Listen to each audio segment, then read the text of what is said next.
እንግዲህ ሄለንን እንዳያችኋት ያው የመሲ ሰርግ እና ፕሮግራም ያው እንዳይሳካ በማድረግ ያው እዚህ ላይ ደርሳለች። መጨረሻ ላይም እንግዲህ ያው መሲም ያሰበችውን ለማሳካት ያው ከቤተሰብ ፍቃድ ውጭ ቢሆንም ያው ሂዳለች። ቢሆንም ግን ያው ቤተሰብም በመጀመሪያም ተስማምቶ ስለነበረ አሁንም ያው ይቅርታ እንደሚያደርጉላት ያው ሙሉ ተስፋ አለን። ሰላም ሰላም፣ ውድና የተከበራችሁ ውድ ቻናል የቤተሰቦች ሰላም ብያለሁ። ሰላማችሁ ብዝት ይበልልኝ።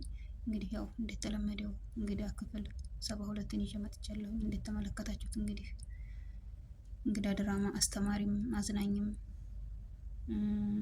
ብዙ ነገርም የሚያስተምር ነገር አለው። እንደተመለከታችሁት ሄለንም እንግዲህ ያው መጨረሻ ላይ አስደንጋጭ ነገር ደርሶባታል። ምክንያቱም የመሲን ውድቀት ነበር እሷ እየተጠባበቀች ያለችው።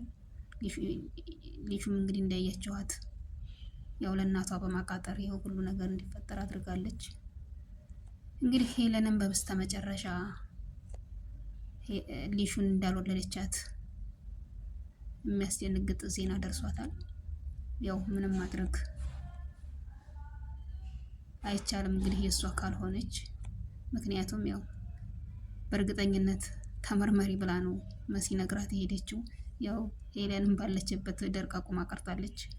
ለሰው ክፉ የሚያስብ ሰው መጨረሻው ያው ውድቀት ነውና ምንም ቢሆን ለሰዎች ቅልብ ቢኖረን ቅልብ ከፈለግነውና ካሰብነው ቦታ ያደርሰናልና ቅልብ ከሌለን ያው መጨረሻችን ውድቀት ነው። ዞሮ ዞሮ ራሳችንን የምንጎዳው ያንን እንጎዳዋለን ያልነውን ሰው በተቃራኒ ከኛ በልጦ ሲገኝ እንደገና እኛንን ውድቀት ላይ ተከናንበን የምንገኘው እና ለምን ጊዜውም ቅልብ ይኖረን።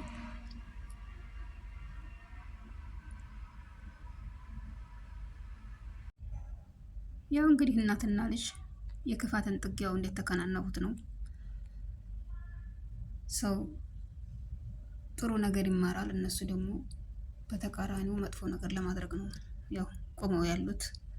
ያው አይታቸዋል እንግዲህ የገዛ ልጇን ቤሉሉንም እንዴት አድርገው እንደወጣች እሱም አየ እያለ እሷን ላለማስከፋት እየተጠነቀቀ እያለ እሷ ግን ያው ገንዘብ ነውና የምትፈልገው ያው ሳያስበው መታው ጥላው ሄዳለች። አዶኔንም አይታችሁታል እንግዲህ እንዴት እንዳደረገችው። በእርግጥ አዶኔ አሁን ያው የረሳ መስሎ ያው እሷን ለመበቀል ያው ዝግጅት ላይ ነው ያለው። ያው መጨረሻዋ ላይ እየደረሰች ይመስለኛል። እና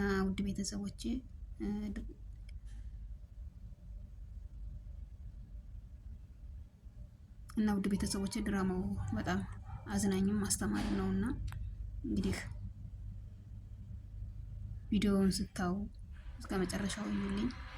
ለቻናሉ አዲስ የሆናችሁ ላይክ ሰብስክራይብ እያደረጋችሁ ቤተሰብ ይሁኑ። ነባርም የሆናችሁ ላይክ ሰብስክራይብ ላይክ ሼር እያደረጋችሁ አበረታቱኝ። ቀጣይ በሌላ ቪዲዮ እስከምመጣ ሰላም ያገናኘን ውድ የኔ ቤተሰቦች።